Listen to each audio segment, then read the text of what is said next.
ներկա հակամարտության տոպոգրաֆիան և իշխանական բուրգի կառուցվածքը և ընդդիմության կառուցվածքը։ Այո, Հրազդանը ցույց տվեց, որ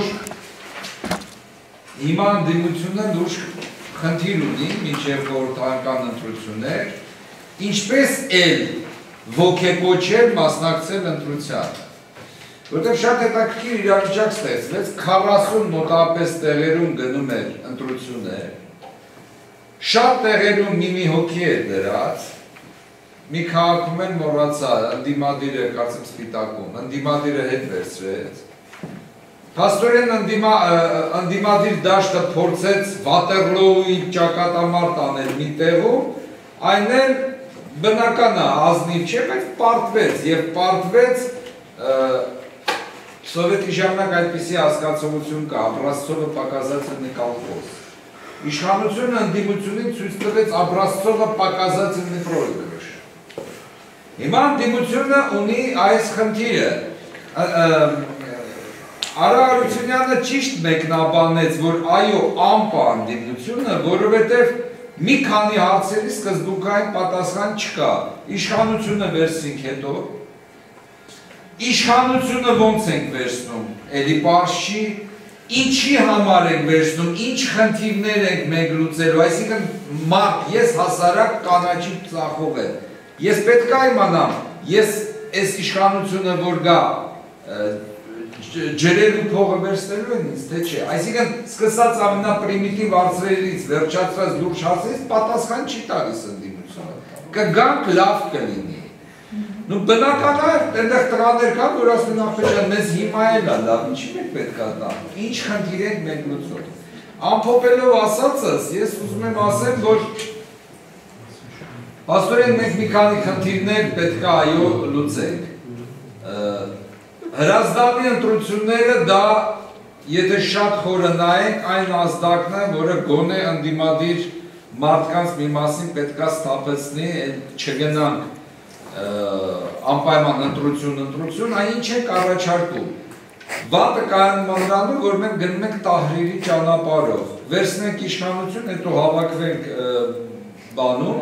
հրապարակում մտածենք ինչ անենք, հետո մի տարի էլ բողոքենք այս խունտան ինչ է անում։ Դրա համար կարծում եմ, որ բոլորը կամաց պետք է հասկանան, որ այսօր օգտագործելով ընտրության ժամանակահատվածի բնականոն տաքացումը, շիկացումը իրավիճակի, պետք է սկսել աշխատանք ալտերնատիվ կառույցների ստեղծմանը, որպեսզի իշխանությունը ունենա տրամաբանորեն համազոր կոնկուրենտ։ Հիմա իշխանությունը չունի համազոր կոնկուրենտը։ Երկրորդը, երբ դու ստեղծում ես այդ ալտերնատիվ ինչ-որ կառույցներ, այսպես թե այնպես այնտեղ մարդիկ են դուրեր անում, որոնք ոչ այնքան իշխանական լծակներ ունեն, ինչքան պարտավորություն են։ Բնական է, որ իրանք դառնում են կամաց հասանելի բնակչության համար, և իրանք դառնում են, ստանում են միսուարում, ալտերնատիվ կառավարություն, ալտերնատիվ ինչ-որ տեսչություն, ալտերնատիվ խորհրդարան և այլն։ Ինքը ընդդիմությունը ունենում է այն նույն թող կառուցվածքը կամ ամպը որ լինի, բայց արդեն ունենա իշխանությանը համաչափ։ Իշխանությունը չի կարող նման իրավիճակը հաշվի չառնել։ Եվ եթե իրոք ընդդիմությունը արժեք ունի, ապա կամաց իր հեղինակությամբ, իր որակով դե ֆակտո հասարակությունը կընդունի ալտերնատիվ կառույցը, դե յուրե դեռ կշարունակի մնալ իշխանական կառույցը։ Կամաց դե ֆակտոն այնքան որակ կստանա, որ խնդիր կկանգնի շատ պարզ, ով է դերը։ Իսկ մինչև մենք հետո, երբ ընտրությունները եղավ, հետո հիասթափվեցին մի 50-100 հազարով գնաց արտասահման, ինչ ենք անելու, կրկնելու ենք 2008 թվականի մարտի 1-ից, չեմ ասում մարտի 1 կլինի, բայց մարտի 1-ից հետո էլի փորձել հավաքել, էլի 4-5 տարվա պարբերությամբ։ Այս հարցի շուրջը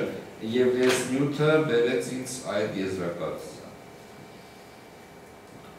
Ես մի կոմենտ անեմ Արաքելոսատիրյանը։ Ընտրությունները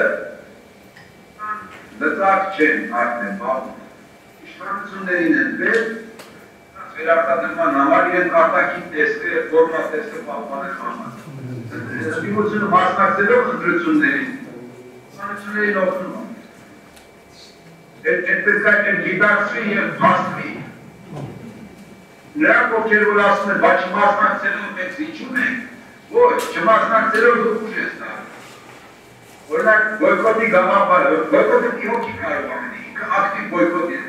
ռասպարին է դրա ակտիվ ներկայացուցիչ, ինքը միայն քաղաքացիական բան։ Այդը 1000 հոգով բոյկոտել արդեն Երևանի բազմակի կարող է միլիոն է բոյկոտի։ Այս խնդիրը որ մենք չենք մասնակցում ընտրություններին, այս որ ընտրությունների մասնակցելը կոչիմարը հարյուրով կերպով պատրոն գործի չի կարող։ Ինչի մասն եմ ես ուզում խոսել, նախ Հրազդանի մասին քանի այսօր շատ է խոսում։ Անկեղծ ասած ես շատ ուրախ եմ, որ Սասուն Միքայելյանը պարտվեց, որովհետև եթե պետք է ընդդիմությունը Սասուն Միքայելյանը պետք է հաղթեր, ապա ավելի լավ ընդդիմությունը պարտվի։ Ինչի համար եմ ասում, որովհետև ինքը որպես կերպար բան չի, մոդեռն կերպար չի։ Ինչ եմ ես սա ասում, որովհետև ընտրությունը որպես գործիք ինքը մոդեռն գործիք է, և եթե մենք ուզում ենք ինչ-որ քննարկել ընտրության հաջողման համար, մենք պետք է ամեն ինչը մոդեռնիզացնենք։ Եվ ունենանք մարդիկ, ովքեր մտածողությամբ են մոդեռն։ Սասուն Միքայելյանը կարող է շատ լավ մարդ է, կարող է շատ հայրենասեր է, մինչ մոդեռն մտածողության կոնտեքստում կարող է շատ լավ գնա պատերազմի, բայց ինքը մոդեռն մարդ չի և ինքը չպետք է լինի որպես դեմք քաղաքական պայքարում ներկայացված։ Եվ ընդդիմությունը ընդհանրապես ինքը այսօր անհաջող է ու կմնա անհաջող, քանի դեռ չի մոդեռնիզացնել իր մոտեցումները և ընդհանրապես խնդիր չի դրել Հայաստանի մոդեռնիզացիան որպես քաղաքական նպատակ։ Որովհետև եթե մենք ունենք շուկայականացման խնդիր, եթե մենք ունենք դեմոկրատիզացման խնդիր, ապա մշակութային մակարդակում դա մոդեռնիզացիոն խնդիրն է, որովհետև դա է թույլ տալու կարդալ և շուկայականացման կոդերը և մոդեռնիզացման և դեմոկրատիզացման կոդերը։ Եթե հասարակությունը չունենա այդ երևույթները կարդալու գործիք, ինքը երբեք չի կարողանա հաղթի։ Սա է խնդիրը ինձ թվում է, և ես ձեր հետ համաձայն եմ, այնտեղ կետերում նշված է մոդեռնիզացիան և կարծում եմ, որ ամենակարևոր խնդիրը այսօր դա է, և եթե մենք մտածում ենք ընտրության ալտերնատիվ ինչ-որ ճանապարհների մասին, այսօր պարզավոր ընտրություն պարտվելու է այս ընդդիմությունը և իշխանությունն է հաղթելու, որովհետև հասարակությունը ինքը չունի այդ ալտերնատիվ մոդելը և այդ ալտերնատիվը կարող է լինել այսօրվա գործող մինչ մոդեռն բոլոր գործիքներին, մոդեռն գործիքի որպես այլընտրանք ներկայացումը, դա է պետք է ձևավորվի և ինձ թվում է, որ այսօր դա հնարավոր չի, դրա համար ժամանակ է պետք, բայց ես տեսնում եմ, որ այսօր արդեն կան խմբեր, որոնք այդ ուղղությամբ գործ են անում, ոչ թե քննարկումներով, չնայած քննարկումը նույնպես շատ էական է, այլ կան խմբեր նաև, որոնք որ հենց գործողության մակարդակում են դա անում, կան խմբեր, որոնք որ տեքստի ձևավորման մակարդակում են դա անում, և այսօր Հայաստանում այդ պրոցեսը գնում է։ Առայժմ այդ խմբերը կարծեք թե իրարից անջատ են գործում, բայց ինչ-որ միտեղ գալու է, ինչ-որ մի կետերում հատման կետեր ձևավորվելու են։ Եվ տեքստի վրա աշխատողները, այսինքն մոդեռն տեքստ հորինողը Հայաստանի համար, և գործողությամբ մոդեռն, ասենք ինչ-որ ինչի մասն եմ ես ուզում խոսել, նախ Հրազդանի մասին քանի այսօր շատ է խոսում։ Անկեղծ ասած ես շատ ուրախ եմ, որ Սասուն Միքայելյանը պարտվեց, որովհետև եթե պետք է ընդդիմությունը Սասուն Միքայելյանը պետք է հաղթեր, ապա ավելի լավ ընդդիմությունը պարտվի։ Ինչի համար եմ ասում, որովհետև ինքը որպես կերպար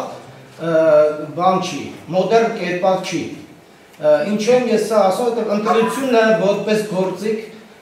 ինքը մոդեռն գործիք է, և եթե մենք ուզում ենք ինչ-որ քննարկել ընտրության հաջողման համար, մենք պետք է ամեն ինչը մոդեռնիզացնենք։ Եվ ունենանք մարդիկ, ովքեր մտածողությամբ են մոդեռն։ Սասուն Միքայելյանը կարող է շատ լավ մարդ է, կարող է շատ հայրենասեր է, մինչ մոդեռն մտածողության կոնտեքստում կարող է շատ լավ գնա պատերազմի, բայց ինքը մոդեռն մարդ չի և ինքը չպետք է լինի որպես դեմք քաղաքական պայքարում ներկայացված։ Եվ ընդդիմությունը ընդհանրապես ինքը այսօր անհաջող է ու կմնա անհաջող, քանի դեռ չի մոդեռնիզացնել իր մոտեցումները և ընդհանրապես խնդիր չի դրել Հայաստանի մոդեռնիզացիան որպես քաղաքական նպատակ։ Որովհետև եթե մենք ունենք շուկայականացման խնդիր, եթե մենք ունենք դեմոկրատիզացման խնդիր, ապա մշակութային մակարդակում դա մոդեռնիզացիոն խնդիրն է, որովհետև դա է թույլ տալու կարդալ եւ շուկայականացման կոդերը եւ մոդեռնիզացման եւ դեմոկրատիզացման կոդերը։ Եթե հասարակությունը չունենա այդ երևույթները կարդալու գործիք, ինքը երբեք չի կարողանա հաղթի։ Սա է խնդիրը ինձ թվում է, եւ ես ձեր հետ համաձայն եմ, այնտեղ կետերում նշված է մոդեռնիզացիա եւ կարծում եմ, որ ամենակարևոր խնդիրը այսօր դա է, եւ եթե մենք մտածում ենք ընտրության ալտերնատիվ ինչ-որ ճանապարհների մասին, այսօր պարզաբար ընտրություն պարտվելու է այս ընդդիմությունը եւ իշխանությունն է հաղթելու, որովհետեւ հասարակությունը ինքը չունի այդ ալտերնատիվ մոդելը եւ այդ ալտերնատիվը կարող է լինել այսօրվա գործող միշ մոդեռն բոլոր գործիքներին, մոդեռն գործիքի որպես այլընտրանք ներկայացումը, դա է պետք է ձևավորվի եւ ինձ թվում է, որ այսօր դա հնարավոր չի, դրա համար ժամանակ է պետք, բայց ես տեսնում եմ, որ այսօր արդեն կան խմբեր, որոնք այդ ուղղությամբ գործ են անում, ոչ թե քննարկումներով, չնայած քննարկումը նույնպես շատ էական է, այլ կան խմբեր նաեւ, որոնք որ հենց գործողության մակարդակում են դա անում, կան խմբեր, որոնք որ տեքստի ձևավորման մակարդակում են դա անում, եւ այսօր Հայաստանում այդ process-ը գնում է։ Առայժմ այդ խմբերը կարծեք թե իրարից անջատ են գործում, բայց ինչ որ միտեղ գալի է, ինչ որ մի կետերում հատման կետեր ձևավորվելու են եւ տեքստի վրա աշխատողները, այսինքն մոդեռն տեքստ հորինողը Հայաստանի համար, եւ գործողությամբ մոդեռն, ասենք, ինչ որ ակցիաներ անողները, դա գալու են մի օր միավորվեն, բայց այսօր դեռ դրա ժամանակը չի ինձ թվում է, ոչ թե պեսիմիստ եմ, այլ զուտ օբյեկտիվորեն դեռ այդ ժամանակը չի եկել, բայց այդ ժամանակը երևի թե կգա առաջիկա 5, 6, 7 տարիների ընթացքում կարծում եմ։ Այսքան է, շնորհակալություն։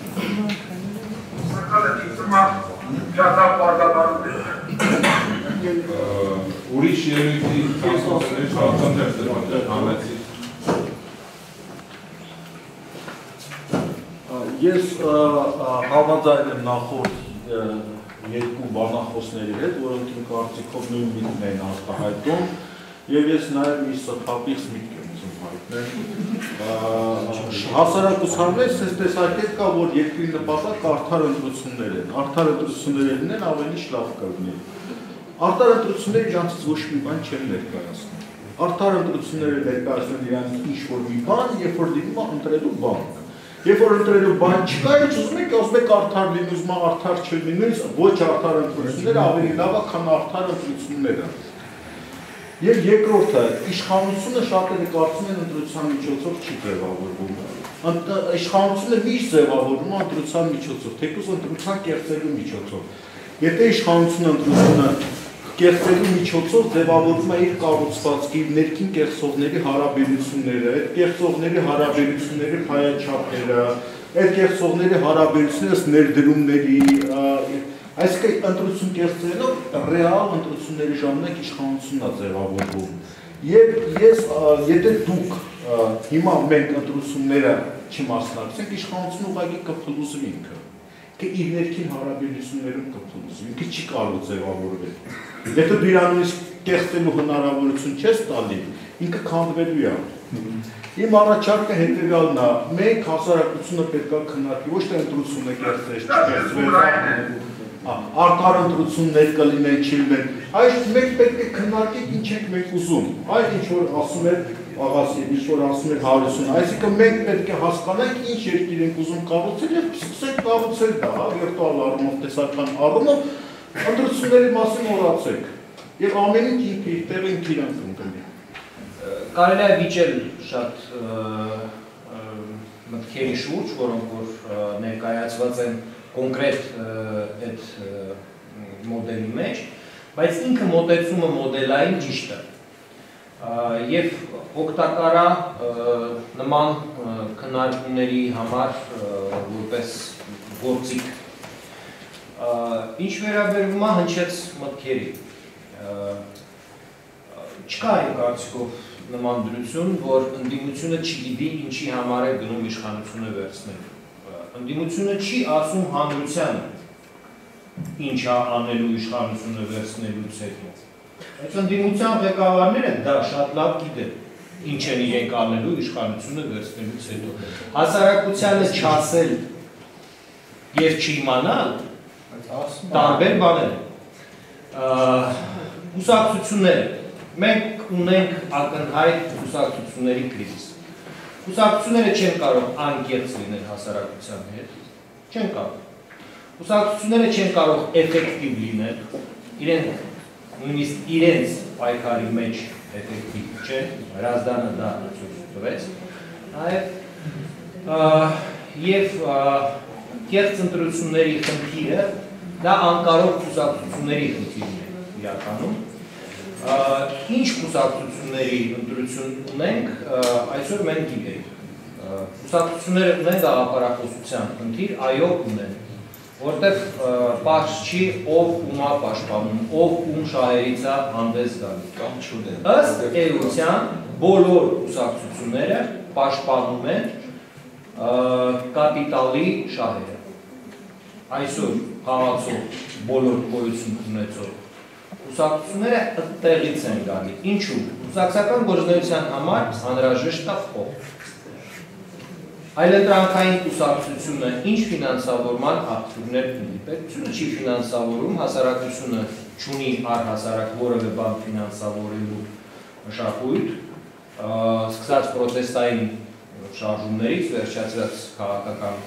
շարժումներ։ Մենք այսօր դրա մասին կարող ենք ասել, որովհետև Ռուսաստանում տեսնում ենք մարդիկ 30-40-50 հազար դոլար 2-3 օրվա մեջ են հավաքում։ Միզինգի համար,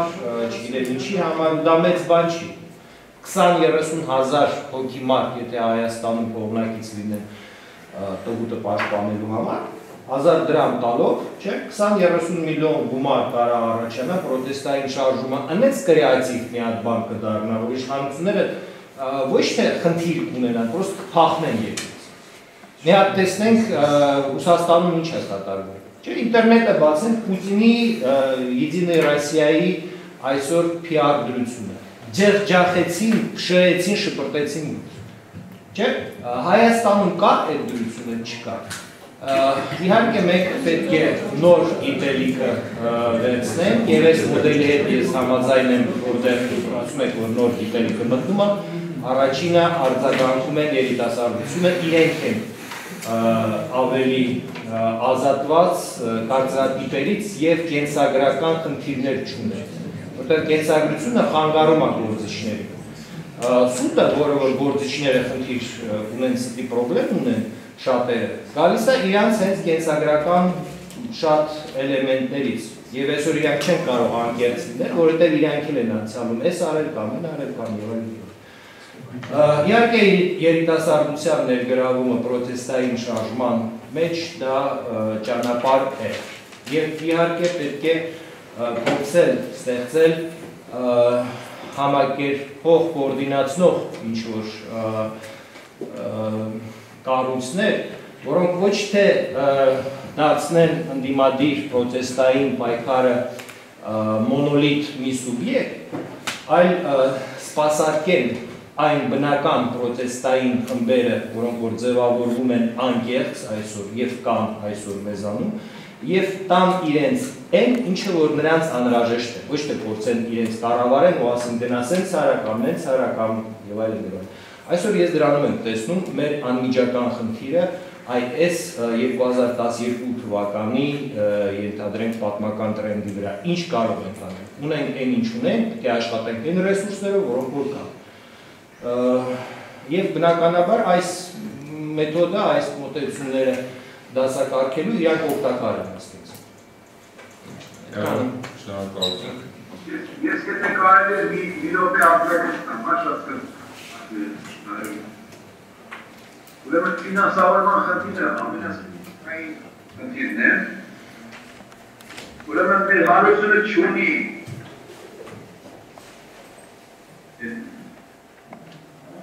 իր կառույցների ֆինանսավորվելու փորձառություն։ Հիմա տեսեք, դա երկու տարի է ուսում։ Առաջինը երբ բացարձակապես չկա ֆինանսավորում։ Երկրորդը երբ որ ֆինանսավորումներն են, կան իրար պատվիրում ու թելադրում են։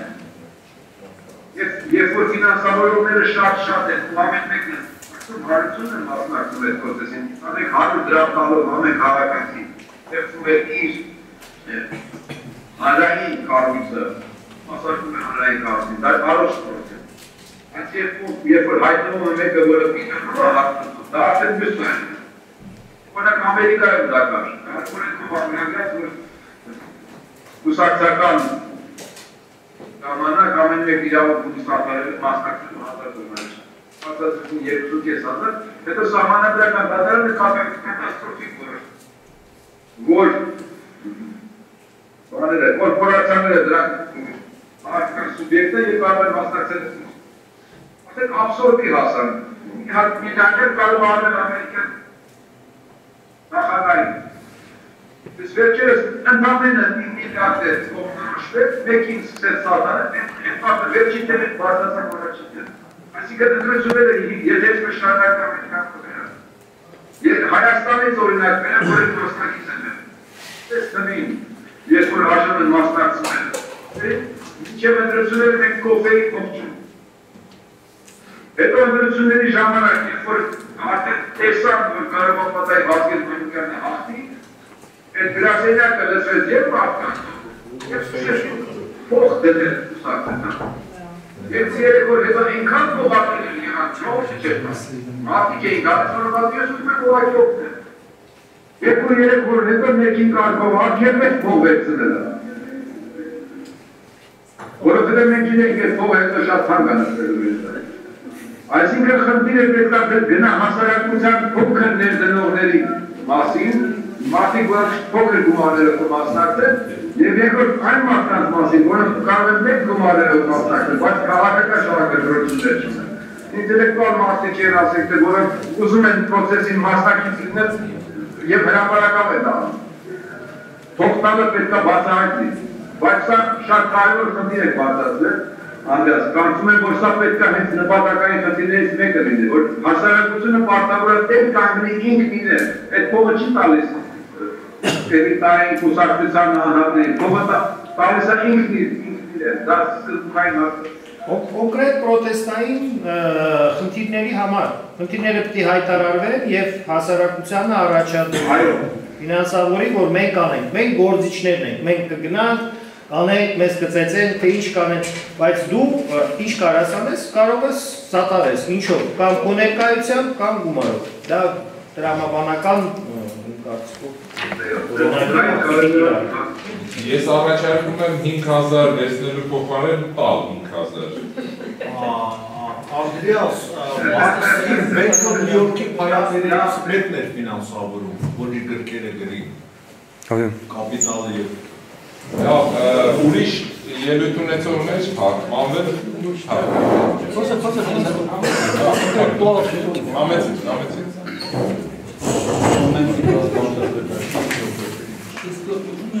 ամենաերական հարցը ոցով իսկապես դա կարծես թե չգիտես ինչու sense մի քիչ եղել ընտրություններ թե ոչ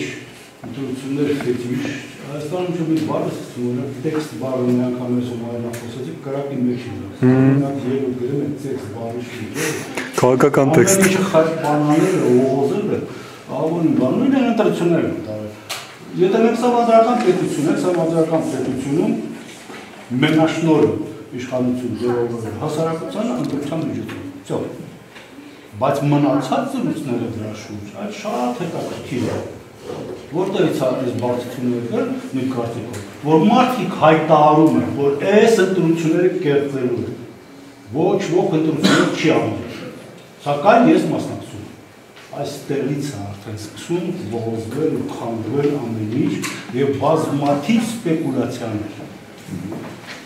դրա համար փորձը ուրիշ երկրների ցույց է տվել շատ էական բան հասարակությունը ինքն է ստեղծել այդ ընտրական մեխանիզմը հետո запустил партию ասել ստեղծվել կուսակցություններ հայտարարել ամեն ինչ եւ անհնարին բան է որ Հայաստանի կուսակցության որակ ունեցող կազմակերպությունները այսօր Հայաստանում ստեղծեն ընտրական մեխանիզմ որ կարող է եթե բոլոր կուսակցությունները գիտեն, որ անհնարին չկա մեխանիզմ քվեներով ստանալու բան, ինչով են զբաղված այդ կուսակցությունները։ Բոլորը գիտեն ինչով են զբաղված։ Կա կուսակցություն, որը գիտի, մտնի խաղի մեջ դոլար ստանալու բան։ Կա կուսակցություն, որը գիտի, կճնշեն, կստիպեն այսքան ձայն կտա։ Ասում գիտեն որտեղից են ձայներ են գալիս։ Ում երեխեք չէ։ Սա դասեն գիտեն։ Բայց սա ինչ է նշանակում։ Դա նշանակում որ արդեն իսկ կուսակցությունները անտարբեր են դրա խնդրում։ Իրանք խնդիր չեն դնում ստեղծել այդ մեխանիզմը։ Եվ առավել ես կասեմ, մեծամասնությունը չի ուզում, որտեղ կուսակցությունների մեծ մասը գիտի, որ արդար լուծումներ լինեն, կարող ստանալ 1%։ Դրա համար չեն ուզում որ լինի արդեն։ Այս ռեալությունն է Հայաստանի, սա բոլորը գիտեն։ Եվ ստեղից է գալիս արդեն ֆունդամենտալ խնդիրը, բալա, ո՞նց անում։ Ընդհանրեն ուրիշների փորձն են ցույց տվել, որ հասարակությունը այս ֆունկցիան ընտրական մեխանիզմով երբևէ չի տվել բոլոր կուսակցություններին, ոչ մի երկրում։ Այսօր շատ էական հարց է, կարելի է խոսել տեսնել ոնց այդ փորձերը գուցե ելի կազմակերպենք բոլորս համոզվել, ինչու է դա դարձել։ Որովհետև դիտեք չի կարող լինել շարժում հանուն սահմանադրական կարգի, չէ՞, որտեղ այս էլեմենտը ընտրության ֆունդամենտալ էլեմենտն է սահմանադրական կարգի։ Շարժում հանուն սահմանադրական կարգի չի կարող լինել որևէ մարդու կամ ուժի իշխանություն բերելու նպատակով, հասկանում եք։ Հերիք դուք այդ նպատակը դրեք ոչնչացնում եք շարժումը։ Մարդիկ ովքեր դա անում են, նրանք չեն գնում երբեք իշխանության, հատուկ չեն գնում։ Դա անգամ Հայաստանում ա եղել։ Ղարաբաղ կոմիտեն ո՞նց է ստեղծվել։ Ղարաբաղ կոմիտեի շարժման ակտիվիստներն են ստեղծել, որ այդ մարդիկ գան իշխանության։ Այդ մարդիկ երբ են եկել, ապրիլ, մայիս ամսին են եկել, շարժումը 85 թվականին է սկսվել։ Ես որ մասնակցել գիտեմ, այդ մարդկանց ոնց են բերել։ Ես որ շատերն են շատ են սիրում, սրան բերի կոմիտե ստեղծեցի։ Մոտ է ստեղծել։ Կոմիտե ստեղծել են մարդիկ, որոնց մասը ոչ ոք չգիտի։ Այդ դա էր, հասկանում եք, որ շարժումը շարունակվի քաղաքական ուժը։ Այս շատ էական խնդիր է։ Մենք ունենք ներծում և ունենք ալիգարխիան հզոր։